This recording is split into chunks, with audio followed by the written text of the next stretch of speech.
Resignation के बिना हम तो नहीं उठने वाले हैं यहाँ से। यहाँ आके ये बात तो समझ में आ गई है, रेजिग्नेशन के बिना नहीं होगा।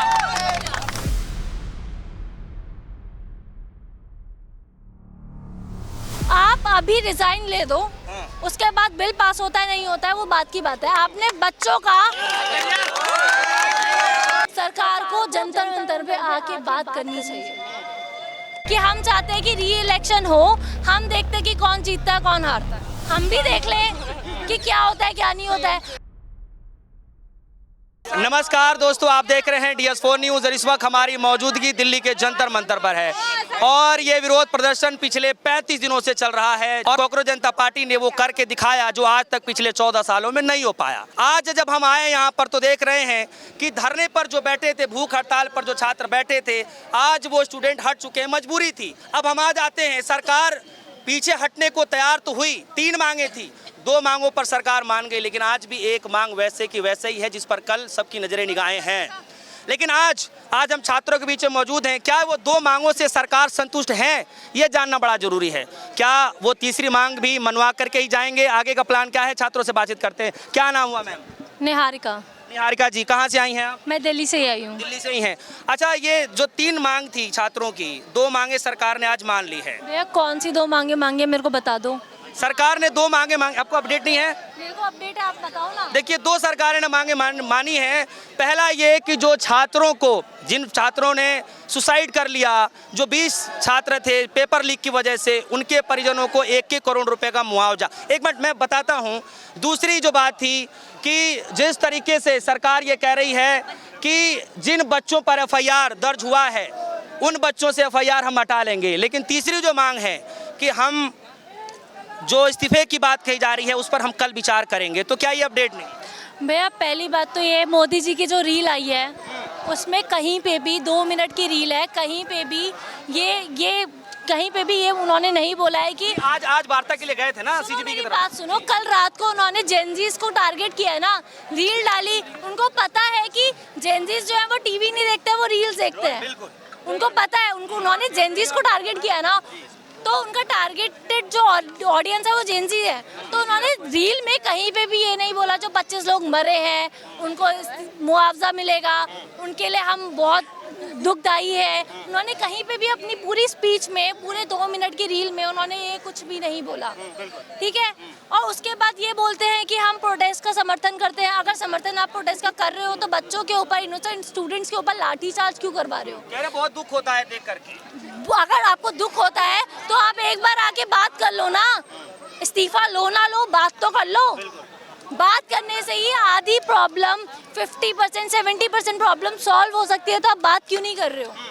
लेकिन सरकार की तरफ से 2 दौर की बात हो चुकी है, आज भी बात हुई उससे पहले। भैया देखो, सरकार को जंतर मंतर पे आके बात करनी चाहिए। सोनम वांगचुक जी ने अपनी आज हंगर स्ट्राइक जो है वो तोड़ दी है पूरी, हाँ 26वें दिन पूरी कर दी है। मैं बहुत खुश हूँ कि उन्होंने हमारे देश के लिए 26 दिन भूखे रहे, उन्होंने अपनी हंगर स्ट्राइक पूरी कर दी है। बट मैं अभी भी ये बोल रही हूँ कि अभी भी हम लोग अगर जंतर मंतर में प्रोटेस्ट कर रहे हैं तो वो इसीलिए कर रहे हैं कि हमारे देश का एजुकेशन जो सिस्टम है वो आगे बढ़े, उसमें इम्प्रूवमेंट आए। जो नितिन गडकरी जी हैं, जो हमारे देश के धर्मेंद्र प्रधान जी हैं, उनका इस्तीफा मांग रहे हैं हम और कुछ नहीं मांग रहे हैं। हम अकाउंटेबिलिटी मांग रहे हैं। मोदी जी ने कल अकाउंटेबिलिटी नहीं दिया, उन्होंने हमें बस यही बोला है कि जो भी है, हमने इतने कम से कम दिन में हमने 22 लाख लोग बच्चों का एग्जाम, रीनीट एग्जाम लिया है। उसका रिजल्ट भी 19 तारीख को आया है। कि हम सदन के अंदर एक ऐसा बिल पास करने जा रहे हैं, बहुत सख्त से सख्त कानून होगा, 10 साल की सजा हो जाएगी, करोड़ रुपए का जुर्माना लग जाएगा। मोदी जी ने सुनो, आप अभी रिजाइन ले दो, उसके बाद बिल पास होता है नहीं होता है वो बात की बात है। आपने बच्चों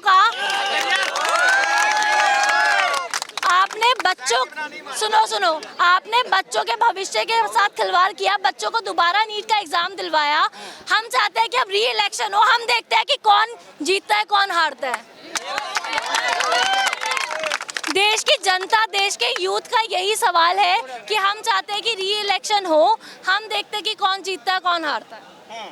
चलिए, इलेक्शन में तो अभी फिलहाल Time है। भैया कोई टाइम नहीं है, हमारे ही वोट से वो नेता बने हैं, हमारे ही टैक्स से उनको सैलरीज आती है, हमारे ही पैसों का वो 2 नंबर का काम करते हैं, जो भी करते हैं वो हमारे ही पैसों का करते हैं।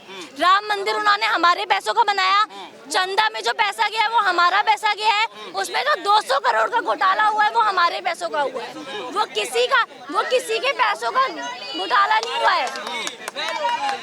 जनता और डेमोक्रेसी का मतलब क्या होता है, मैं आपको डेमोक्रेसी का मतलब बताती हूँ, to the people, for the people, by the people, लोगों के लिए, लोगों से, लोगों के द्वारा। और अब आप लोगों की ही नहीं सुन रहे हो, आपने दिल्ली पुलिस से डंडे पड़वा रहे हो लोगों के ऊपर, ये कहाँ का न्याय है, कहाँ का लोकतंत्र है? अब चाहती क्या है, अब फाइनल क्या मैं ये चाहती हूँ कि धर्मेंद्र प्रधान इस्तीफा दे, उसके बाद नंबर आएगा री इलेक्शन का, री इलेक्शन होने चाहिए इस टाइम पे, बहुत ज़रूरी है, बहुत ज़रूरी है। जब नीट का री एग्ज़ाम हो सकता है तो री इलेक्शन दोबारा क्यों नहीं हो सकते हैं? ये बताओ ना, जब बच्चे पढ़े लिखे बच्चे दोबारा एग्जाम दे सकते हैं तो मोदी जी दोबारा इलेक्शन क्यों नहीं दे सकते हैं? हम भी देख लें कि क्या होता है क्या नहीं होता है। आजकल के यूथ के ऊपर जो डंडे पड़ रहे हैं, जो देश के हर कोने में प्रोटेस्ट हो रहा है, बिहार में प्रोटेस्ट हो रहा है, मुंबई में प्रोटेस्ट हो रहा है, कोलकाता में 34 जिलों में आज की डेट में प्रोटेस्ट हो रहा है, तो वो क्यों हो रहा है? अकाउंटेबिलिटी कोई क्यों नहीं ले रहा है? इतनी बुरी तरीके से तुम स्टूडेंट्स को मार रहे हो, उसके बाद एलिगेशन लगा रहे हो कि जो स्टूडेंट्स हैं उनको पाकिस्तान से ट्रेनिंग मिली है। मैं एंटी नेशनल हूँ, मैं एंटी नेशनल हूँ? अगर मेरी जुबान खुल रही है वो एंटी नेशनल हूँ मैं एंटी नेशनल नहीं हूँ। मैं हाथ जोड़ के आप लोगों से विनती करती हूँ कि मैं एंटी नेशनल नहीं हूँ। मैं देश की मीडिया से विनती करती हूँ कि मैं एंटी नेशनल नहीं हूँ भाई, मैं देश की नागरिक हूँ। अच्छा चलिए और लोगों को मौका दीजिए। अच्छा मैम आप बताइए कि इस प्रोटेस्ट में आप कितने दिनों से आ रही हैं? मुझे तो 2 ही दिन हुए सर। अच्छा इस प्रोटेस्ट में आकर के, इससे पहले भी कभी आपने प्रोटेस्ट में कभी हिस्सा लिया है, कभी गई? नहीं, फर्स्ट टाइम। तो ये 2 दिनों से आप आ रही है, क्या देख पा रही है यहाँ का माहौल के बारे में, कैसे कुछ बता रही हैं? सर यहाँ पे ना कोई रिलीजन की बात नहीं है, कोई यहाँ पे हिंदू मुस्लिम नहीं है, यहाँ पे just there is one common cause जिसके लिए सब लोग कह रहे हैं कि यार एजुकेशन मिनिस्टर से एक गलती हुई है बहुत बड़ी, जिसकी वजह से गलती from the cabinet of ministers, कोई अकाउंटेबिलिटी नहीं है। एक स्टेटमेंट नहीं थी पीएम की until I think 2 days ago, एक स्टेटमेंट नहीं। 20 जुलाई को इतना बड़ा कांड हो गया, ब्लैक डे ऑफ इंडिया अब हम उसको बोलेंगे, बच्चों को लाठियों से मारा है, शर्म नहीं आती है इंसान को? और पीएम से, प्रधानमंत्री से एक स्टेटमेंट मांगी नहीं जा रही, एक स्टेटमेंट नहीं दे रहे हैं वो अपने देश के बच्चों को मारने के बाद। That enraged me. लेकिन अब पिछले 24 घंटे से मैं देख रहा हूँ, पहले बार उन्होंने संसद की कार्रवाई शुरू होने से पहले उन्होंने भाषण दिया कि बहुत दुख हो रहा है कि छात्र सड़कों पर हैं। दूसरी चीज उन्होंने ट्वीट किया कि बहुत जल्द कार्रवाई की जाएगी। कल रात में रील के फॉर्मेट में वो वीडियो जारी कर रहे हैं, तो 24 घंटों में 3 बार उन्होंने नहीं, अब तो करेंगे ही ना। अब तो जब अंदर आग लगेगी कुछ तो बंदा करेगा, लेकिन होने कुछ नहीं वाला है। अब रेजिग्नेशन के बिना हम तो नहीं उठने वाले हैं यहाँ से। यहाँ आके ये बात तो समझ में आ गई है, रेजिग्नेशन के बिना नहीं होगा।